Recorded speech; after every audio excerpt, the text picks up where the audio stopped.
સમાચારમાં આગળ વાત કરવામાં આવે તો મુખ્ય ચૂંટણી કમિશનર અત્યારે પ્રેસ કોન્ફરન્સને સંબોધી રહ્યા છે। सीधा ત્યાં જઈએ। और आपके माध्यम से सर्वप्रथम सभी गुजरात वासियों को अभिनंदन और आगामी चुनाव यानी लोकतंत्र के त्यौहार में बढ़ चढ़कर हिस्सा लेने के लिए आयोग की तरफ से आह्वान। अगर इसको मैं सीख के गुजराती में कहूँ तो मतदान करवानो अवसर આવ્યો છે ગુજરાતના આંગણે, मतदान करवानी अमूल्य तक चूकशो नहीं। In these 2 days, the Commission has met with the political parties. We first start with the political parties wherever we go. Thereafter, all the deputy commissioners, collectors, superintendents of police, IGs, then all the enforcement agencies in the state of Gujarat, which I will detail slowly, one after another, and then the Chief Secretary and the DGP to look after to understand and to review the preparedness for the forthcoming elections in Gujarat. Friends, the state has 33 districts, or state's population is roughly 6 crores on the basis of 2011 census. And Gujarat राज्य में विधानसभा का कार्यालय 12 फरवरी 2023 को समाप्त हो रहा है और राज्य में 182 विधानसभा निर्वाचन क्षेत्रों में, जिसमें से 17 एससी और 23 एसटी/एसीज हैं, के लिए चुनाव होना ड्यू है। भारत निर्वाचन आयोग स्वतंत्र, निष्पक्ष और प्रलोभन मुक्त मीन्स एब्सोल्युटली इंड्यूसमेंट फ्री तरीके से विधानसभा का आगामी चुनाव कराने के लिए प्रतिबद्ध है। This time we are focusing on, विशेष रूप से हमारा प्रयास है कि जो वरिष्ठ नागरिक हैं 80+, दिव्यांगजन, महिलाएं और जो भी नए वोटर्स ऐड हुए हैं उन सब पर हम ध्यान दें और अधिकतम भागीदारी उनकी सुनिश्चित हो। Participation of every voter of the state in this mission is necessary, and our motto is that no voter is left behind. In the state, as on 12th August 2022, the total number of electors was 4.83. ये सभी slides के माध्यम से भी आप लोगों के सामने है और इसको हम कॉन्टिन्यूसली अपडेट भी कर देंगे मीडिया पर और अपनी वेबसाइट पर, ताकि आप लोग वहाँ से ले सकें। इसमें मेल वोटर्स 2.5 करोड़ हैं और फीमेल वोटर्स 2.37 करोड़ हैं। दिव्यांगजन और जो पीडब्ल्यूडी वोटर्स हैं, पर्सन्स विद डिसेबिलिटी, उनकी संख्या पूरे राज्य में 4,13,886 है। और इसी प्रकार से जो 80 वर्ष से अधिक आयु के मतदाता हैं उनकी संख्या 10,36,459 है। और इसमें बहुत ही एक सुखद अनुभूति होती है ये बात कहते हुए, it's a matter of great pleasure. उसमें शतायु यानी जो 100 वर्ष से ऊपर के वोटर्स हैं वो भी 11,842 हैं।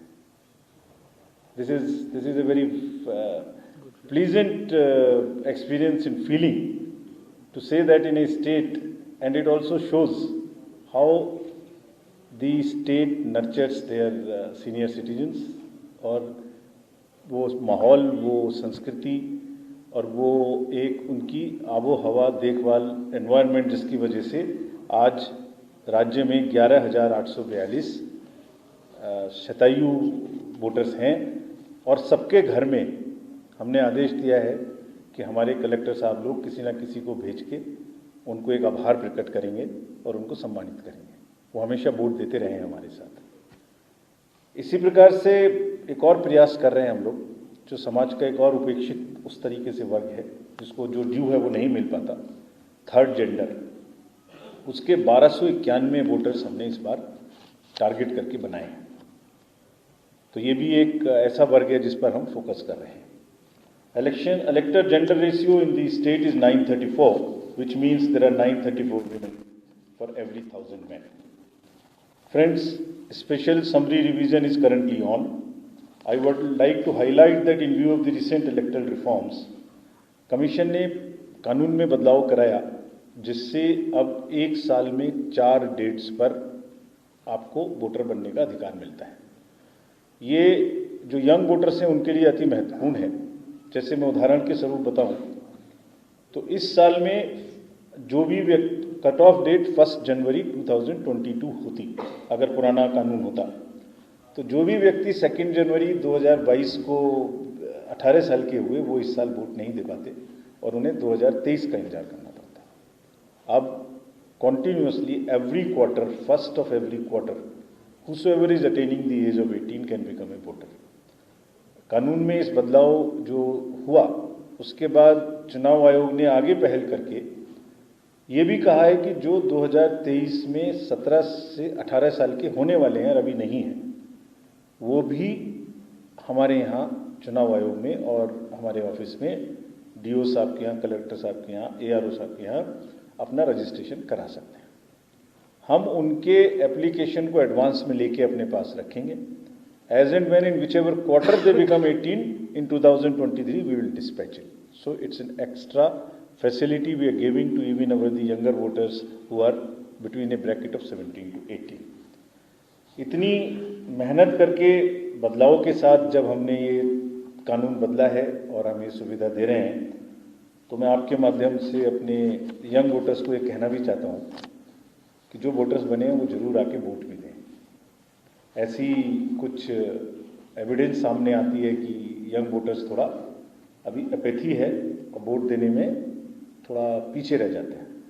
तो मेरा आपके माध्यम से अनुरोध है सभी यंग वोटर्स से कि वो इस बार इसको तोड़ें और वोट देने जरूर आए। फ्रेंड्स, इलेक्टरल रूल्स का अंतिम प्रकाशन 10 अक्टूबर 2022 को कर दिया जाएगा। उस दिन फाइनल फिगर्स जो इस चुनाव में वोटर्स की होंगी वो सबको ज्ञात होंगी। फिर भी इसका मतलब ये नहीं है कि जो छूट गए वो अभी भी वोटर्स नहीं बन सकते। इसके बाद भी जब भी कभी हम इलेक्शन अनाउंस करेंगे और जो भी नामांकन की तिथि होगी उस तिथि तक अभी भी नाम जुड़वाया जा सकता है। तो किसी का अगर नाम छूट गए हैं तो वो 10 अक्टूबर के बाद जब प्रकाशन हो जाए उसके बाद भी अपना नाम जुड़वा सकते हैं और क्लेम्स एंड ऑब्जेक्शंस के तहत उसको फॉर्म 6 भर के अप्लाई कर सकते हैं। अगर मैं आपको पूरे राज्य में पोलिंग स्टेशंस की एक समीक्षा दूं तो 51,782 पोलिंग स्टेशंस पर मतदान किया जाएगा पूरे राज्य में। 51,782 you will see the first in the corner above, first point in the first row and the left corner, 51,782। इसमें एवरेज, वैसे हमने 1500 तक वोटिंग अलाउ की है एक बूथ पर, लेकिन एवरेज जो है वो स्टेट का टोटल नंबर देखते हुए करीब करीब 934 आता है। राज्य में हम हर कॉन्स्टिट्यूएंसी में एक के अनुसार एक मॉडल पोलिंग स्टेशन बनाएंगे। सभी कलेक्टर साहब लोगों को डायरेक्शंस दी गई हैं। इसका मतलब ये होगा कि वो मॉडल स्टेशन टैक्स सेवी भी हो सकता है, वो मॉडल स्टेशन एनवायरमेंटल सेवी भी हो सकता है, जहाँ जिसका जो परिवेश है उसके अनुसार होगा और वो आने वाले समय में धीरे धीरे एक बेंचमार्क बनेगा ताकि upgradation of polling stations and voters experience keep improving election after election. Friends, मैंने जैसे पहले कहा कि पूरी तरीके से पारदर्शिता और फेयरनेस चुनाव के दौरान रहनी चाहिए, जो कि डेमोक्रेसी का एक आधार है। इसी क्रम में आयोग ने ये भी निर्देश दिए हैं कि 50% से ज़्यादा, कम से कम 50% बूथ पर वेबकास्टिंग की जाएगी। यानी वहाँ कैमरा लगेंगे जिससे जितनी देर वोटिंग का टाइम है, जब से वहाँ पार्टी पहुँच जाएंगी सुबह में, तब से जब तक वोटिंग खत्म नहीं होगी तब तक कॉन्टिन्यूअस वहाँ से लाइव फीड कंट्रोल रूम में मिलती रहेगी। अगर कोई भी ऐसी घटना घटने की संभावना होती है तो वो तुरंत पता लगेगी और तुरंत उस पर हमारी जो टीम्स हैं वो वहाँ पहुँचेंगी। और कोई भी अगर किसी समय में चेक करने की ज़रूरत पड़ती है कि हाँ क्या हुआ था, तो ये रिकॉर्डिंग हमेशा के लिए, इस समय के लिए हमारे पास उपलब्ध रहेगी। So this is very strong action we are taking in terms of ensuring the transparency in the booths and further building the confidence that everything is recorded for those 50% and above polling stations And these polling stations would be those polling stations which are identified by the administration as the sensitive or the critical booths. इसके अतिरिक्त voter का experience हर polling station पे अच्छा हो, इसके लिए कुछ सुविधाएं जिनको हमने एश्योर्ड मिनिमम फैसिलिटीज़ का नाम दिया है, हर बूथ पे उपलब्ध होंगी। इसका मतलब क्या है? पहली बात, सभी बूथ ग्राउंड फ्लोर पे होंगे, फर्स्ट फ्लोर पे नहीं होंगे, ताकि किसी को दिक्कत ना हो। सब में पीने का पानी, लाइट, शौचालय, अगर व्यवस्था की ज़रूरत है तो शेड, और दिव्यांग जन के लिए एक रैंप भी उपलब्ध होगा। और रैंप की जो ग्रेडियंट है वो भी 1:10 से बेहतर होगी, ताकि उन्हें चढ़ने में कोई दिक्कत ना हो। एक और पहल की जा रही है कि कम से कम हर असेंबली कॉन्स्टिट्यूएंसी में 7 बूथ ऐसे होंगे जो सिर्फ महिलाओं के द्वारा ही संचालित होंगे। कोशिश ये की जाएगी कि वो पोलिंग पार्टीज तो महिला रहें ही, पुलिसकर्मी भी उसमें महिला रहें बाहर। So this again is a message which we want to do pan India for empowerment of women, that every booth can be is managed by totally the women staff. And similarly, in order to give a recognition to the PWDs and their abilities, which is higher than us in many ways, her constituency में कम से कम एक polling station ऐसा भी होगा जो सिर्फ दिव्यांग जन के द्वारा ही संचालित होगा।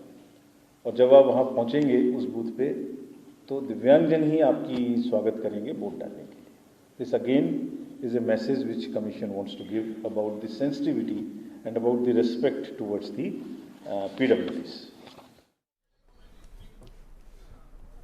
તો મહત્વપૂર્ણ છે કે જે આગામી ગુજરાતમાં વિધાનસભાની ચૂંટણીને લઈને જે તૈયારી છે, ચૂંટણી પંચ તરફથી જે તૈયારી કરવામાં આવી છે તેને લઈને આ પ્રેસ કોન્ફરન્સને સંબોધવામાં આવી હતી। સૌથી મહત્વની બાબત એ છે કે જે પ્રમાણે ચૂંટણી પંચે આજે કોન્ફરન્સ કરી, ગઈકાલથી ચૂંટણી પંચ છે તે ગુજરાત ખાતે ઉપસ્થિત છે અને તેમણે જે વિવિધ કલેક્ટર સહિત જે સરકારી કાર્યક્રમને લઈને તૈયારીને આખરી ઓપ આપવાનો હોય ને તે મુદ્દે આ માહિતી પ્રચાર પ્રસાર તેમણે પ્રેસના માધ્યમથી સંબોધી હતી।